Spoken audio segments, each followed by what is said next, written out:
Hey, what's up YouTube? This is the Mermail Master coming at you guys again from the Team Time Rider YouTube channel today with another video for you.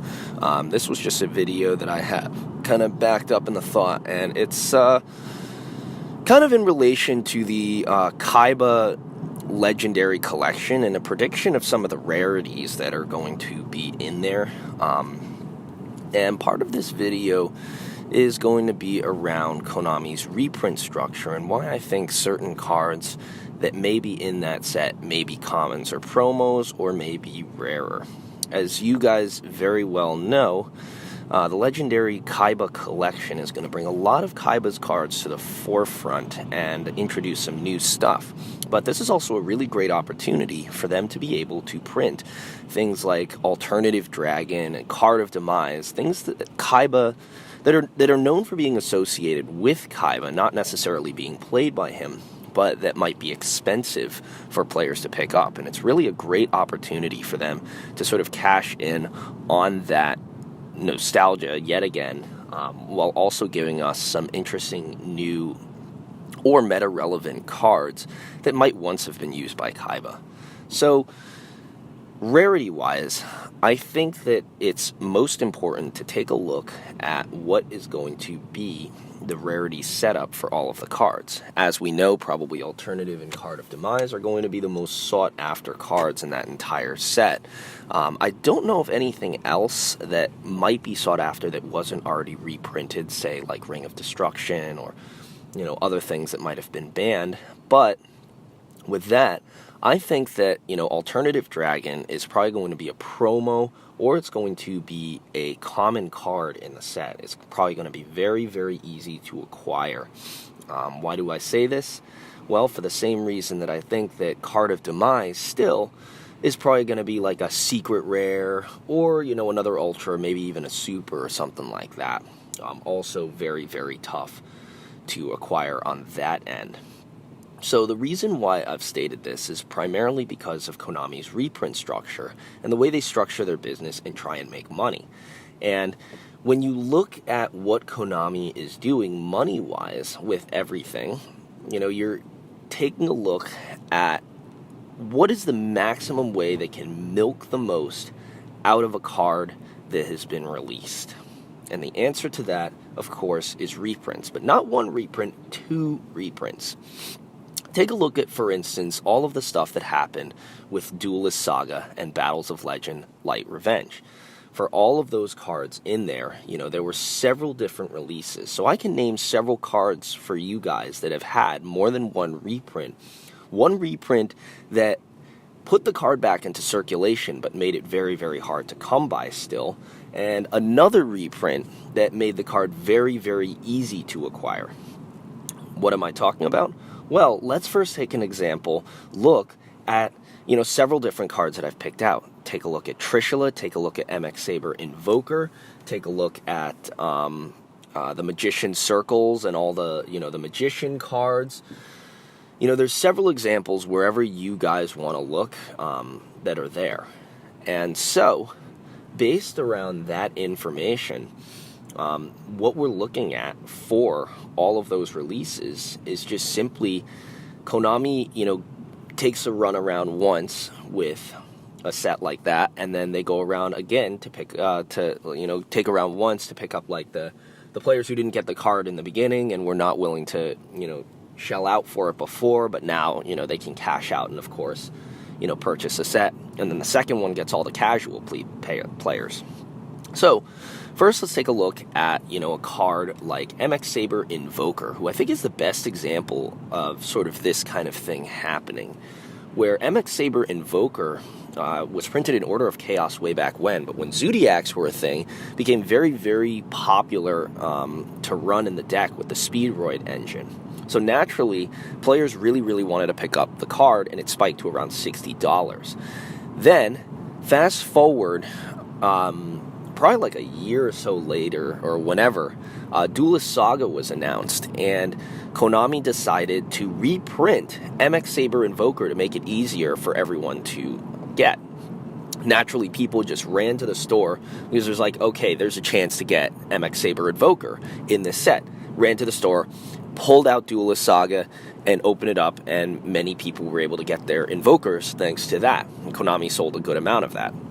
In the same vein, we look at a card like Trishula, where the same exact thing happened, where, Trishula was very, very popular. Like, once it came off the list, like, a lot of players really, really wanted to get it. So, Konami gave it a reprint in high-speed riders, but they still made it very, very hard to acquire. And, it was maybe only like one per box or something. It was like 2 secrets per box, and one of them ended up having to be Trishula. But then after that happened, Konami reprinted it again in Duelist Saga. They still made it pretty hard to get. But then, with both Trishula and with MX Saber Invoker, they got another reprint yet again in Battles of Legend Light Revenge, where these cards would be appearing one every 3, 4, 5 packs or something of that nature.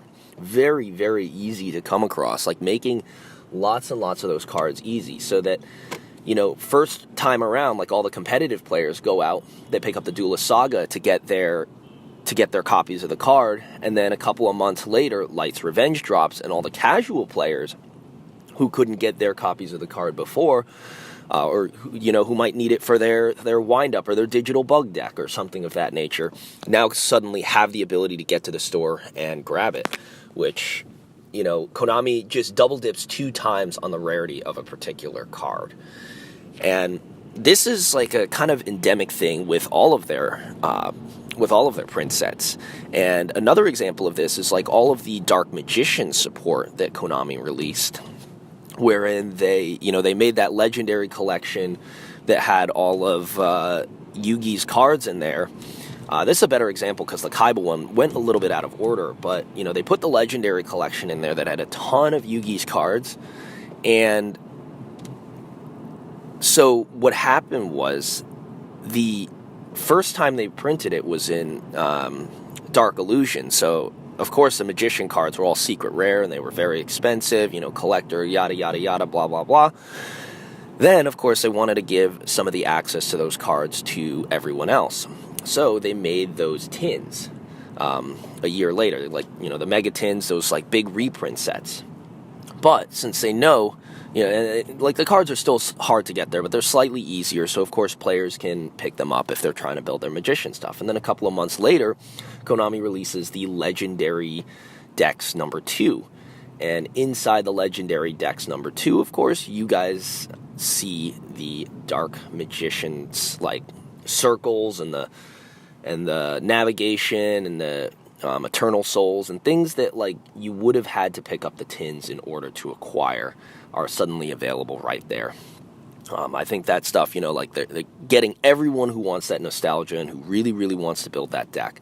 And, there's certain cards in the deck that do become expensive, which is why I think that Konami is going to be, making things like Alternative Dragon that are like $12 or $13 a piece. They're going to make those things less expensive in the set, so that players who, like casual players who only got like a couple of bucks a drop on the game can, pick up and play Blue Eyes at, what its full power once was.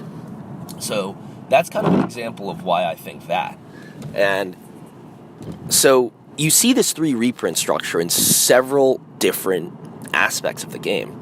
But the one thing that I want to note as well is that the reprint structure also applies to cards that Konami hasn't really reprinted that often, and that includes Card of Demise. Card of Demise has only gotten 1 printing in its entire release. And, it's like the same with those, like a lot of those cards from those Duelist packs, they really only get that 1 release. But they have a chance now, Konami, to reprint the card in another set and make it tougher to get, but, players who missed out on their chance to get it the first time and, the card is spiked up in value or there's not too many of them on the market, they have a chance to go get it again.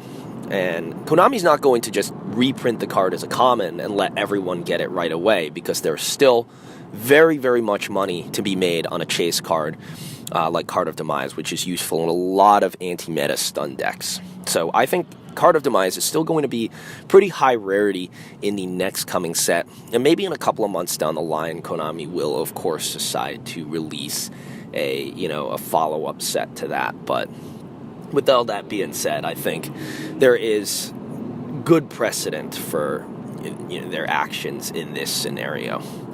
And wrapping this back again, looking out in the Kaiba collection, Konami is going to try their best to make sure that decks like Blue Eyes and different things like that are manageable and collectible by everyone.